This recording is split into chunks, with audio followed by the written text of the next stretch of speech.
سلام به همه دوستان و همراهان عزیزم. امیدوارم هر جای این گیتی پهناور که هستید خودتون رو تسلیم اراده خدا بکنید و منتظر اتفاقات خوب در زندگیتون باشید. با هم آماده میشیم برای گرفتن فال امروز. هر نیتی که در ذهنتون دارید، نیت کاری، تحصیلی، ازدواج و طلاق، هر نیتی که دارید انجام بدید. تا چند ثانیه دیگه میریم سراغ دیوان و من غزل و تفسیرش رو براتون میخونم.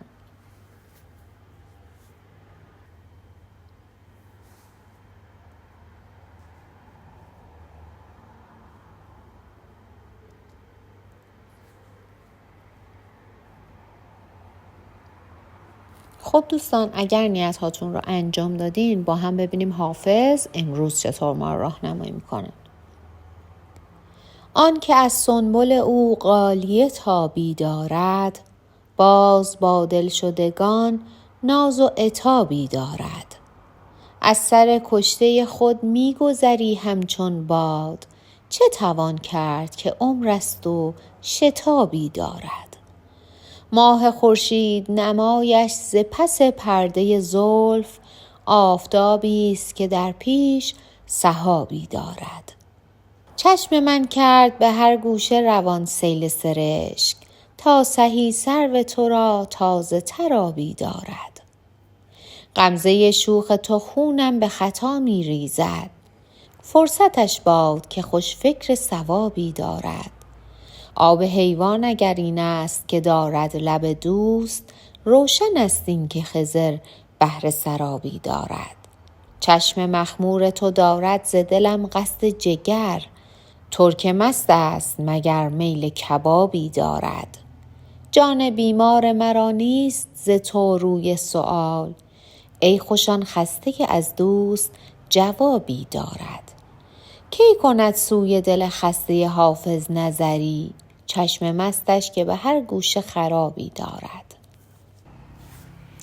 خب دوستان، باید بگم این غزل حافظ زمانی که به یزد تبعید شده بودن سروده شده و ایشون از در دوستی در میاد و ناز یار رو در شعر بازگو میکنه و عنوان میکنه با همه بیمهری ها هنوز هم اون رو دوست داره و هدف از اشکهایی که از چشمش روان میشه آبیاری سرو بلند یار هست.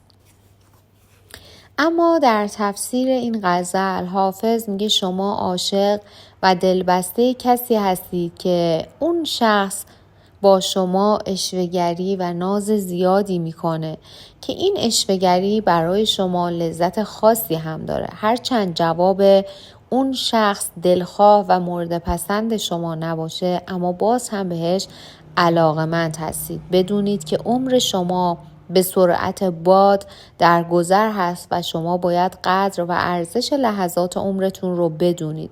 به هر چیزی که در حال حاضر دارید شکرگزار باشید و تلاش بیشتری از خودتون نشون بدید و این رو بدونید شاید هر چیزی که شما میخواید صلاح شما در اون نباشه که بهش دست پیدا بکنید. و باید این رو بدونید که زمان منتظر کسی نمیمونه و با شتاب در حال عبور هست. اگر میخواید از قافله عمر عقب نمونید باید عجله کنید، باید کارهاتون رو به درستی انجام بدید و وقتتون رو بیهوده تلف نکنید. مدت ها بوده که در حال تحقیق و بررسی بودید در مورد تصمیمی که در سرتون هست و در مورد نیتتون، هدفتون و الان وقت عملی کردن اون افکار هست و بهتر کارتون رو و اون هدفتون رو شروع بکنید. و در واقع حافظ میگه چرا در انجام این کار تردید، وسواس و دودلی به دلتون راه میدید. باید بدونید نق زدن، بیتابی کردن، غر زدن گره‌ای از کار شما باز نمی‌کنه. باید چشمتون رو به روی واقعیت ها باز بکنید و یکی یکی کارهاتون رو انجام بدید، پله به پله جلو برید و از افراد نزدیکتون هم کمک بخواید در این راه. و این رو هم بدونید که هیچ کس مثل خود آدم نمیتونه برای خودش چاره اندیشی بکنه و کارگشا باشه. درسته که باید از اطرافیانتون کمک بخواید، راهنمایی بخواید، اما در نهایت تصمیم گیرنده نهایی و کسی که میتونه برای شما کار مثبتی انجام بده خودتون هستید. پس با یک اراده قوی اقدام کنید و از چیزی واهمه نداشته باشید که موقعیت‌های خوب سر راهتون قرار میگیره، به شرط اینکه با سیاست اقدام بکنید و قدر اون فرصت‌ها رو بدونید. دوستان اگر نیت مسافرت داشتید سفر بهتون توصیه میشه و در مورد دوستانی که نیت تغییر شغل داشتن باید بگم تغییر شغل هم براتون اتفاق میفته.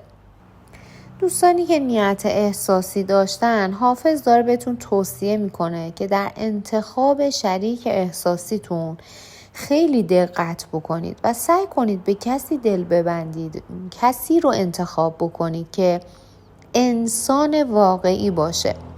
به دنبال صورت زیبا نباشید، بلکه هدفتون پیدا کردن شخصی باشه که سیرت زیبا داشته باشه و در گفتار و کردارش دقت بکنه و هر چیزی رو در وقت و جای مناسب خودش بیان بکنه. بهتره الان که فرصت دارید به فکر آینده‌تون باشید، چون همونطور که گفته شد زمان در حال گذره و برای کسی صبر نمی‌کنه، زمان منتظر کسی نمیمونه.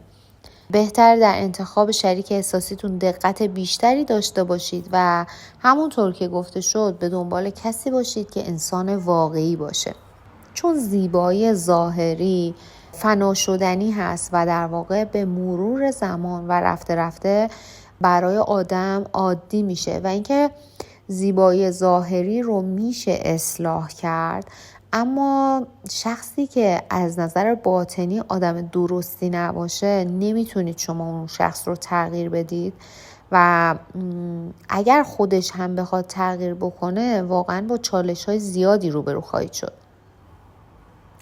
حافظ میگه از این که همه رو محرم اسرارتون میدونید، فکر میکنید همه دوست شما هستن و از اهدافتون، کارهاتون، برنامه‌هاتون با اطرافیانتون صحبت میکنید، این کار خیلی درستی نیست، از این جهت که خیلی ها فکر میکنن حرفایی که میزنید از روی غرور و تکبره و خیلی های دیگه هم خب دوست واقعی شما نیستن، نمیتونن حرفای شما رو پیش خودشون نگه دارن و خب بازگو میکنن برنامه‌های شما رو، اهدافتون رو و کارهایی که دارید انجام میدید رو.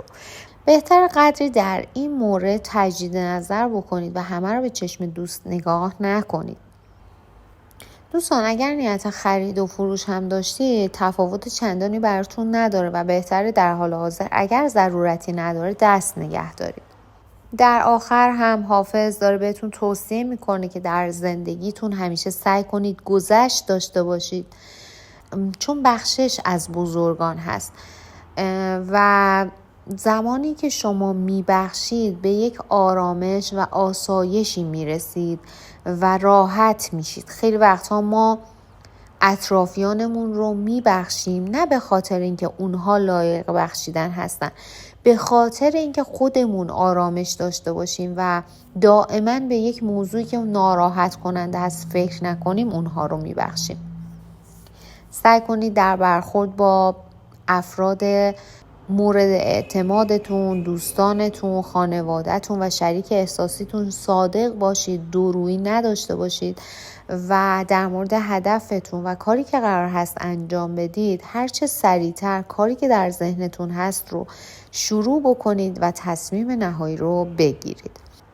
از صمیم قلب سپاسگزارم که تا پایان این ویدیو با من همراه بودید. بودن شما، خوندن پیام هاتون و حضورتون در این مسیر برای من نه تنها دلگرم کننده است، بلکه یادآور اینه که هنوز هم میشه با واژه ها، با تأمل و با گفتگو نوری انداخت بر تاریکی های ذهن و دل. یادتون باشه هر بار که برای یادگیری، آرامش یا حتی یک لحظه مکث در میان روزمرگی هاتون وقت میذارید، در واقع دارید به خودتون احترام میذارید. این یعنی شما در مسیر رشد هستید و این بسیار ارزشمنده.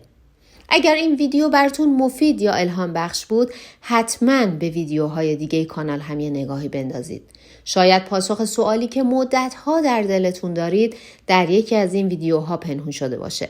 با من همراه بمونید، چون این مسیر آگاهی و آرامشه و قرار هر بار عمیق‌تر این راه رو طی کنیم. تا دیدار بعدی، برکت، آگاهی و آرامش در وجودتون جاری باد.